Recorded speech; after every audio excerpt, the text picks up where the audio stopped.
Hola, ¿qué tal? Mi nombre es Sebastián Pérez, soy estudiante de Comunicación Social de la Universidad Minuto de Dios. Venimos a abordar un poco el tema del desarrollo liberal, el concepto y digamos que cómo ha estado en varias etapas de la historia. Concepto, digamos que general, digamos que es un ocultamiento de las potencias dominantes sobre los países de las periferias, subdesarrollados, tercermundistas, países del sur. Son los nombres que han adquirido esos países a lo largo de la historia.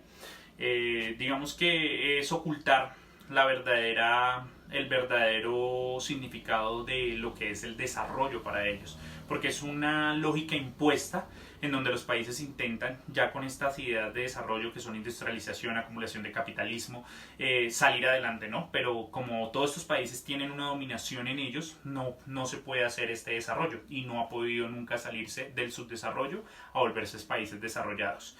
Esto, digamos que nos lleva y nos remonta a la historia desde el siglo XVI con la división de las colonias, en donde se empezaron a repartir las colonias. Digamos que los países de las periferias empezaron a producir y a trabajar todo lo que era la tierra, las materias primas, y los países del centro empezaron a hacer todo el tema de industrialización, les empezaron a dar maquinaria y todo para explotar esto, convertirlo en mercancía y empezarlo a mover para generar capital. Todo este capital se concentraba únicamente en los países del centro. Los de la periferia empezaron a ser países más pobres, países con menos acceso a la educación, menos acceso a tener libertad como tal en todo lo que tenían que hacer, sino dominados totalmente por los países del centro. Acá todavía no se hablaba de un concepto de desarrollo. Cuando se fue generando el tema de la independencia de países que se empezaron a separar colonias, empezaron ya todo lo que habían colonizado, empezaron a ser independientes, digamos que surgieron grupos vulnerables, surgieron los indígenas, lo que eran los negros, los mestizos, quienes fueron los que empezaron a explotar ellos fueron la mano de obra que empezó a producir, pero empezaron a tener apoyo de los países económicamente fuertes y esto empezó a hacer que nuevamente se volviera otra vez a empobrecer más a estos países y a enriquecer más los países que les aportaban el capital. Durante la Primera Guerra Mundial los países se vieron económicamente afectados fuertemente. Entonces, ¿esto que hizo? Apenas se terminó la Primera Guerra Mundial, durante el periodo de posguerra se creó un tratado que se llama el Tratado de Versalles, donde se logró un equilibrio del poder. Ese equilibrio lo que hizo fue que todos los países que tuvieran más económicamente o pudieran ayudar económicamente a otro país lo hicieran para que este país surgiera, y cuando ya surgieran lo dejaran solo, independiente. Entonces, para que todos los países tuvieran una igualdad. Digamos que esto duró poco, porque cuando empezó a ascender el nazismo y el fascismo en el mundo, que empezaron a invadir, el mundo se concentró en no dejar que el comunismo se expandiera por todo, digamos, por todas las regiones. Entonces, ¿esto qué hizo? Durante esa guerra se notó cómo subió la Unión Soviética y Estados Unidos como países potentes en tema económico, militar, y esto hizo que se consolidaran hasta hoy en día como los países más fuertes, países primermundistas. Después de esta guerra, el presidente Truman, en su discurso del 20 de enero de 1949, tocó por primera vez el tema de desarrollo, subdesarrollo y las necesidades que tenía poder hacer que los países tercermundistas surgieran como países desarrollados. Él decía que tocaba que todos los países de primer mundo con capital tuvieran un aporte acá en tema de industrialización, maquinaria y en tema de estudio. Entonces, aportándole todo esto, estos países podían surgir. Lo que se vio en esa época y lo que se ve hoy en día es que lo que adquirieron estos países fueron deudas. Entonces, al adquirir la maquinaria que estos países primermundistas les enviaban, toda esta industrialización, lo que hicieron fue generar, sí, más explotación de todas las materias primas, pero menos capital para ellos, porque tenían deuda.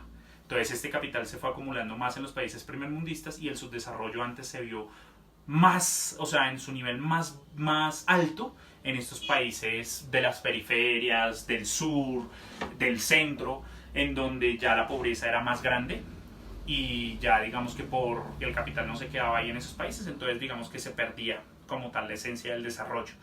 Digamos que en conclusión, los países desarrollados acumulaban más capital y los países subdesarrollados se quedaban más pobres.